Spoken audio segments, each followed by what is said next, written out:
day and welcome again to PNN. I'm your host, Elizabeth Brooks, and thus is the Lord's weather for this day. This day shall be clear, with a high of 63 and a low of 43. Yet shall this wickedness persist, it will be raining fire and brimstone down upon all of us. If thou art a witch, or look to attend a righteous gathering, attend ye the town square this evening for a burning of witches. An invitation from the village. Attend with us this eve of cleansing, as we extend the most grave invitation upon the worthy inhabitants of this town, that they might bear witness in eve of godly reckoning and sacred restoration. Massachusetts Bay, Salem Village, at September 28th, the Lord's Day. At the hour of 6 past midday, an evening of cleansing, I must attend. We give thanks. Now we attend to a grievous matter afflicting our community. The insidious snare drawing souls into the clutches of strong drink. And even good Christians and their offspring are being drawn into its clutches. Prithee, Constance, another glass if it please thee. Pray, Esther, doth it not strike thee that sufficiency has been reached? 'Tis but the second hour past noon.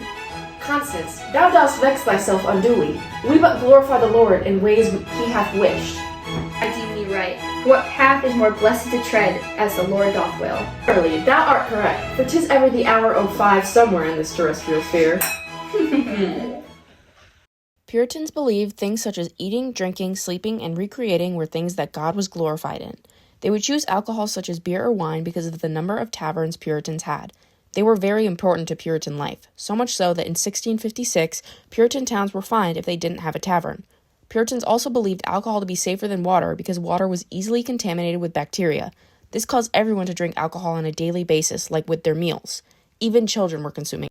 Mother, pray tell, whence doth father receive greater measure of wine with his repast, while I am denied such allowance? Nay, child, tarry now, for thou art yet blossoming. Moreover, thou hast partaken of 1 glass already, which doth suffice. Verily, mother, thou art most unjust. Doth this be the cause for which folk whisper thee a witch? Gale, hold thy tongue this instant. Such levity finds no welcome within these walls. Upon the sunnier aspect, behold some of the celebrations happening in our community, including our very own Puritan games. Welcome to History Unplugged, where we talk about the side of history your textbooks forgot to mention. Today's episode, Puritans having fun? Yeah, you heard that right. Turns out, life in colonial New England was not all about fire, brimstones, and long sermons. We think Puritans, we usually picture strict people banning everything. No music, no dancing, no fun, right? Well, not exactly. While they were serious about religion, Puritans still found ways to enjoy themselves, as long as they didn't lead to any sins. One of their favorites were ninepin, an early version of bowling. Even though it's banned by Puritan leaders for being too idle and frivolous, people still played it in secret. The goal of the game is simple: knock down all pins with a careful, steady roll. And remember, no gambling, no cheating. Now, let's head to the annual Puritan Olympics. We're going to take you to colonial New England to see boys and girls competing in games the Puritan way.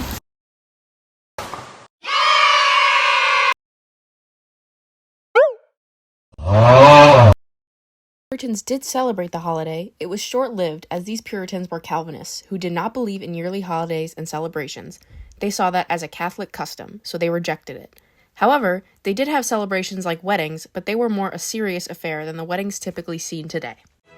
Verily, a joyous jubilee it were. What sayest thou, Tobias, of such a spectacle? It was possible, though a greater bounty of sustenance might have been desired. Hark, thou didst partake in 4 plates? Hold, yet do I reckon there shouldst have been abundance more. What say ye? Wherefore? Thou hast not forgotten me to tell the lists, hast thou? And thus we end with a great feast prepared by our very own Esther Ramsey. Previously mentioned, the way Puritans believed God wanted to be glorified were eating, drinking, sleeping, and recreating. Puritans also believed that following what God wants would bring them joy and happiness. This was called godly fear. If you are a sinner, you are unhappy and without joy. But if you follow God, you are happy, joyful, and having fun. To glorify God is to follow what he wanted, and one of the ways was eating. But before eating, you must make the food first. Greetings to thee, and welcome all to Esther Ramsay's most divine cookery. On this day I shall instruct thee on how to make a Puritan pudding.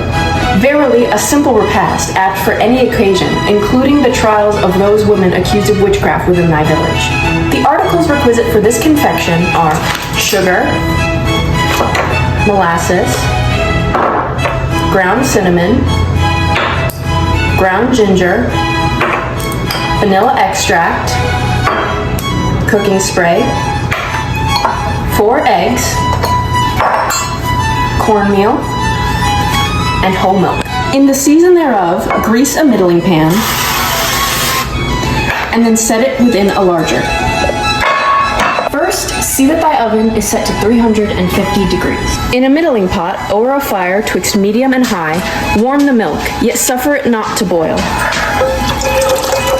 Then add the cornmeal, molasses, sugar, cinnamon, and ginger, and let it cook for 2 minutes, whisking oft.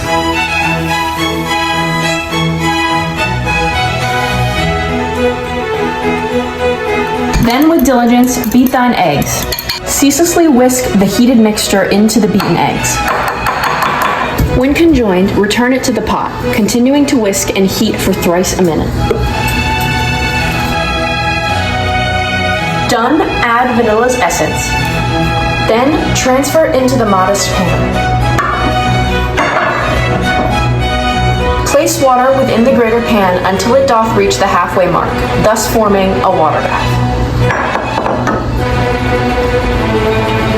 And thereafter convey it into the oven.